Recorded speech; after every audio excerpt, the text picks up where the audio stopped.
நம்ம சின்ன வயசில் ஸ்கூலுக்கு போனதுக்கப்புறம் அப்பா வேலைக்கு போனதுக்கப்புறம் அம்மா தனியாக தானே வீட்டில் இருப்பாங்க. நம்ம ஈவினிங் ஸ்கூல் முடிச்சுட்டு வந்ததுக்கப்புறம் லஞ்ச் என்னன்னு சாப்பிட்டா நான் தனியாக தானே இருந்தேன், என்ன சாப்பிட்றது அப்படின்னு சொல்லிட்டு டிஃபன் தான் சாப்பிட்டேன்னு சொல்லுவாங்க. அப்போல்லாம் தெரியாது ஏன் இப்படி பண்ணுறாங்க, அவங்களுக்காக செஞ்சுக்க வேண்டியதானேன்னு சொல்லிட்டு.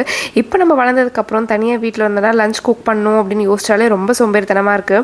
வேறு யாருக்காச்சும் பண்ணி கொடுக்கணும், நம்ம லவ்ட் ஒன்ஸ்க்கு பண்ணணும் அப்படின்னா இருக்கிற ஆர்வம் நமக்கே பண்ணிக்கணும்னா இருக்க மாட்டேங்குது. யோசிச்சு டைம் போயிடுது என்ன பண்ணலாம் அப்படின்னு சொல்லிட்டு.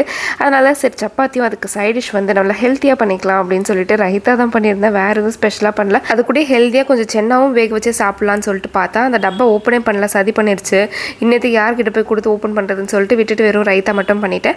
அதில் கொஞ்சம் கேரட் அதுக்கப்புறம் ஆனியன்ஸு கொஞ்சம் சாட் மசாலா போட்டு ட்ரை பண்ணி பார்த்தேன். நிஜமாலே டேஸ்ட் சூப்பராக இருந்துச்சு. நான் மைசூரில் இருந்தப்போ இந்த ஆலு பராத்தா அப்படின்றது ரொம்ப ஃபேமஸ்ஸு. அதுக்கு வந்து சைட் டிஷ் வந்து ரைத்தா தான் கொடுப்பேன். என்னடா அது வியர்ட் காம்பினேஷனாக இருக்குன்னு சொல்லிட்டு ட்ரை பண்ணி பார்த்தா டேஸ்ட் நிஜமாவே ரொம்ப பிடிச்சிருந்துச்சு. இந்த மாதிரி நீங்கள் எந்த டிஃப்ரெண்ட் காம்பினேஷன் ட்ரை பண்ணி உங்களுக்கு ரொம்ப பிடிச்சிருந்ததுன்னு கமெண்ட் பண்ணுங்கள்.